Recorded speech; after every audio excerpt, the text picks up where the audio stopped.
नमस्कार मित्रों, मेरे YouTube चैनल पर आपका बहुत बहुत स्वागत है। राधे राधे, सभी को प्रणाम, वेलकम, अभिनंदन। दोस्तों, आज मैं बात करूंगी कल पड़ने वाली मोक्षदा पुत्रदा एकादशी की, जिसे के व्रत मात्र से ही निसंतान दंपत्ति को संतान की प्राप्ति होती है। दोस्तों, यह व्रत साल में 2 बार पड़ता है।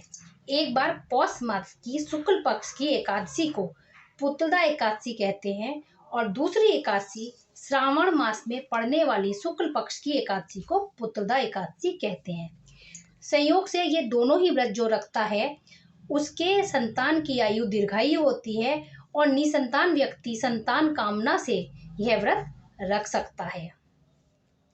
दोस्तों, द्वापर युग में एक बार युधिष्ठिर जी ने श्री कृष्ण से पूछा, महाराज, ऐसा कौन सा व्रत है और एकादशी में किस व्रत की हमें पूजा करनी चाहिए जिससे हमारे समस्त दुखों का नाश हो। तो श्री कृष्ण बड़े धैर्य भाव से बोले, युधिष्ठिर, कलयुग में एक एकादशी का व्रत सबसे ज़्यादा श्रेष्ठ है। इसे करने से सारे दुखों का सर्वनाश होता है और इस दिन नारायण देवता की पूजा करनी चाहिए, जो समस्त रिद्धि सिद्धि के ज्ञाता हैं।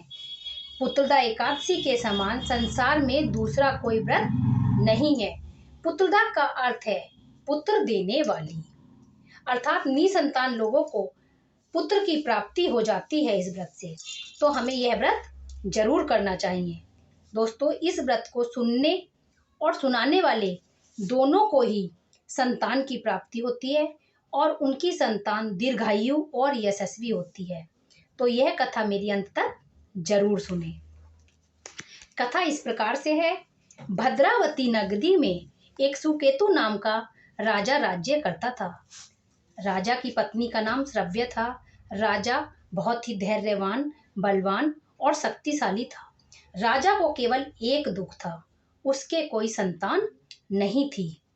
राजा को हर समय यही चिंता सताती थी कि मेरे मरने के बाद मेरा पिंडदान कौन करेगा, मेरे पितरों का तर्पण कौन करेगा, क्या मैं पितृ ऋण से कभी मुक्त नहीं हो पाऊंगा, मेरा श्राद्ध कौन करेगा, मेरे पितरों का ऋण कौन चुकाएगा।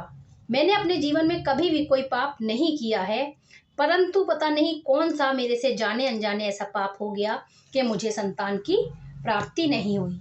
इसी बात से राजा और रानी दोनों दुखी रहते थे। इसी एक दिन राजा इस घोर दुख में बैठे हुए सोच रहे थे, क्यों ना इससे तो मैं निसंतान होने से अच्छा इससे मैं अपने प्राण त्याग दूं।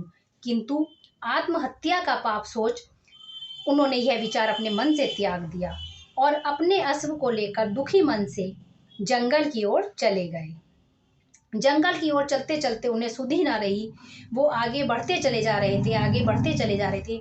उन्होंने हाथी और हथनी को अपने बच्चे के साथ देखा, हिरन हिरनी को अपने के बच्चे के साथ देखा। तो राजा का मन बहुत भ्रमित हो गया कि जानवरों के भी बच्चे हैं और मैं इतना पापी हूँ राजा होकर भी कि मेरे कोई संतान नहीं है। यही सोचकर राजा जंगल में बहुत आगे निकल गए। आगे उन्हें प्यास लगी तो वो एक सरोवर के पास पहुंचे। वह सरोवर का जल पीने के लिए जैसे ही झुके, उन्होंने सामने एक बहुत खूबसूरत आश्रम देखा। राजा ने इसे शुभ संकेत माना कि मुझे इतने सुनसान जंगल में एक आश्रम दिखा है, जरूर इसमें ईश्वर का कोई योगदान है। वह राजा जल पीकर आश्रम में चले गए। वहां उन्होंने देखा कुछ साधु मुनि भजन कीर्तन में लगे हैं। राजा ने उन्हें दंडवत प्रणाम किया और एक कोने में बैठ गए। मुनियों ने पूछा, कहो राजन, कैसे आना हुआ। तो राजा बोले, महाराज, मैं तो दुखी मन से यहाँ पर आया था, आपका आश्रम देखा तो आपके दर्शन करने चले आया। मुनियों ने राजा के मन की इच्छा जान ली। बोले, राजन, आप पुत्र न होने के कारण बहुत दुखी हैं और संयोग से कल पुत्रदा एकादशी है और हम लोग भी यहाँ पर पुत्रदा एकादशी के उपलक्ष्य में आपके नगरी के पवित्र सरोवर में स्नान करने आए हैं और हम कल सारा दिन भजन कीर्तन यहीं पर करेंगे और आप भी घर जाइए और इस सरोवर में पवित्र मन से स्नान कर कर कल पुत्रदा एकादशी का व्रत कीजिए। राजा बड़ा प्रसन्न हुआ और सरोवर में स्नान कर कर अपने महल आ गया। उसने यह बात अपनी रानी को बताई। दोनों सुबह सवेरे उठे और भक्ति भाव के साथ उन्होंने स्नान ध्यान कर एकादशी का व्रत रखा और श्री हरि का सारे दिन स्मरण सुमरन किया। संयोग की बात है, उन्होंने इतना पवित्र हृदय से वह व्रत किया और उन्होंने द्वादशी में अपने व्रत का पारायण किया और राजा की व्रत से हमारे श्री हरि इतने प्रसन्न हुए कि कुछ ही दिनों बाद रानी श्रव्या ने गर्भ धारण किया और 9 महीने बाद उन्होंने एक यशस्वी पुत्र को जन्म दिया। राजा के प्रसन्नता की सीमा ना रही। वो अब हर साल में पड़ने वाली दोनों एक पुत्रदा एकादशी का व्रत रखने लगे। राजकुमार बहुत ही सुंदर और यशस्वी था और राजा के मरणोपरांत राजकुमार ने राज्य का पूरा भार संभाल लिया और प्रजा का पालक बना।